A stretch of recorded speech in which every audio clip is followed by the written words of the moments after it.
Tidak semua perangkat desa yang baru diangkat itu paham ilmu pemerintahan desa sebelumnya. Kadang kebingungan itu muncul pada saat proses penyusunan perencanaan, utamanya di dalam proses penyusunan dokumen RPJMDes. Menyusun dokumen RPJMDes itu tidak sama dengan menyusun RKPDes dan APBDes. Jika RKPDes hanya memuat perencanaan per tahun dan APBDes memuat anggaran pendapatan dan belanja serta pembiayaan yang umumnya sama dengan dokumen RKP desa, sedangkan RPJMDes sendiri lebih daripada itu. Sukses dan tidaknya sebuah desa tergantung dari kualitas RPJMDes yang dipunyainya. Setelah menyimak video ini, kita akan paham cara menyusun RPJMDes yang baik dan benar, dan di deskripsi video saya berikan contoh jadinya.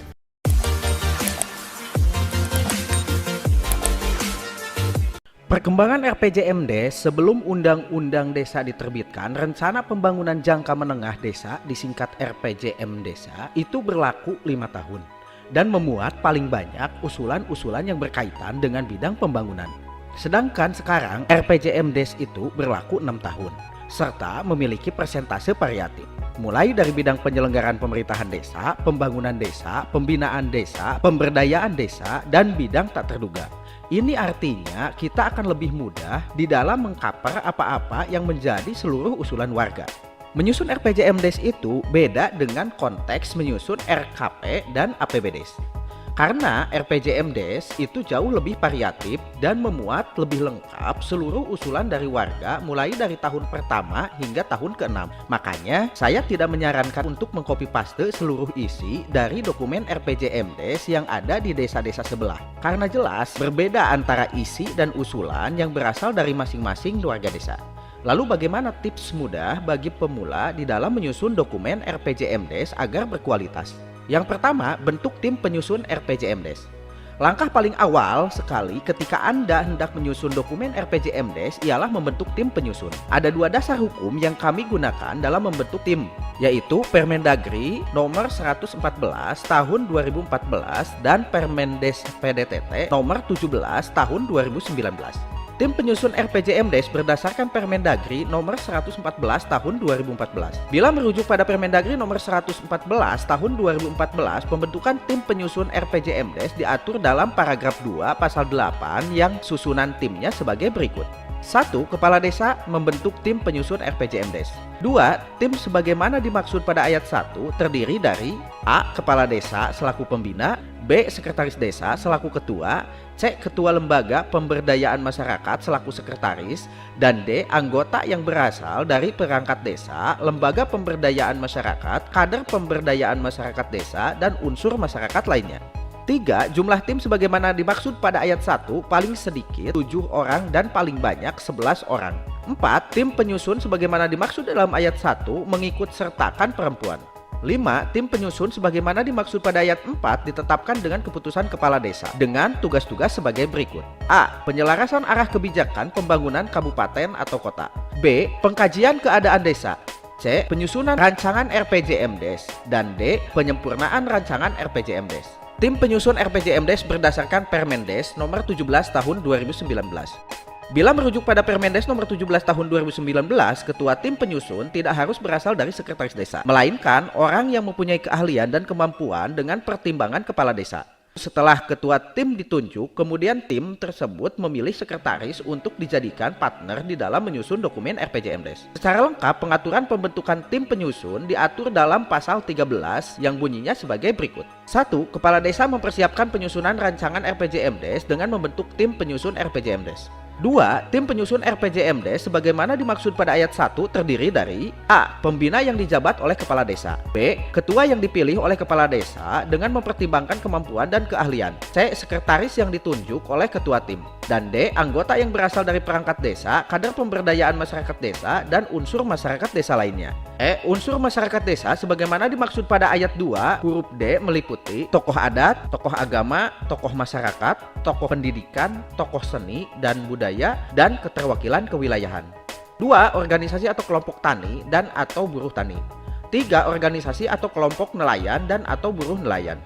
4. Organisasi atau kelompok pengrajin. 5. Organisasi atau kelompok perempuan, forum anak, pemerhati dan perlindungan anak. 6. Perwakilan kelompok masyarakat miskin. 7. Kelompok berkebutuhan khusus dan difabel. 8. Kadar kesehatan. 9. Pegiat dan pemerhati lingkungan. 10. Kelompok pemuda atau pelajar dan atau 11. Organisasi sosial dan atau lembaga kemasyarakatan lainnya sesuai keadaan desa. 3. Tim penyusun RPJMD sebagaimana dimaksud dalam ayat 2 berjumlah ganjil, paling sedikit 7 orang.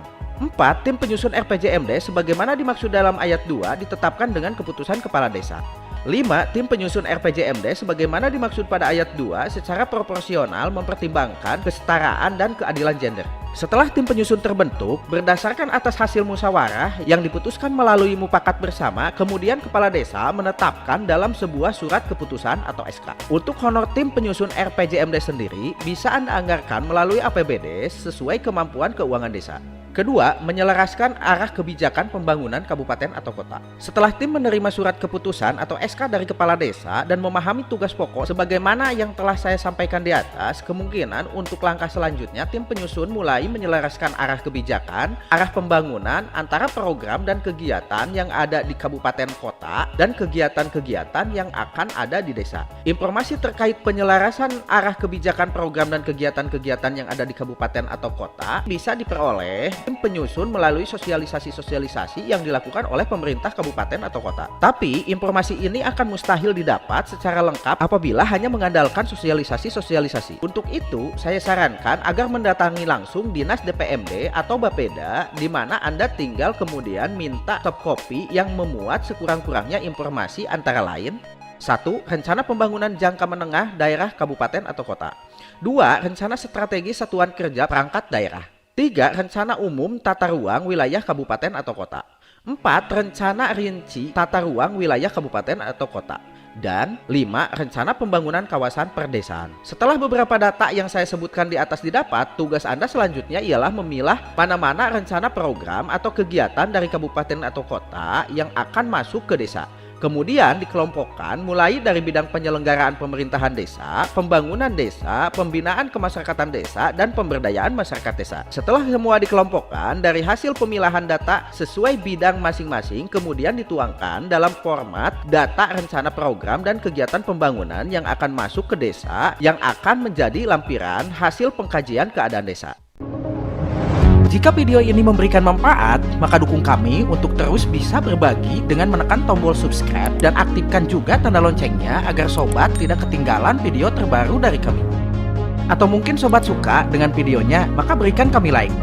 Bila terdapat kesalahan, kekurangan, atau mungkin kritik dan saran, sampaikan kepada kami dengan menuliskannya di kolom komentar di bawah ya. Saksikan terus channel ini, sampai jumpa di video selanjutnya.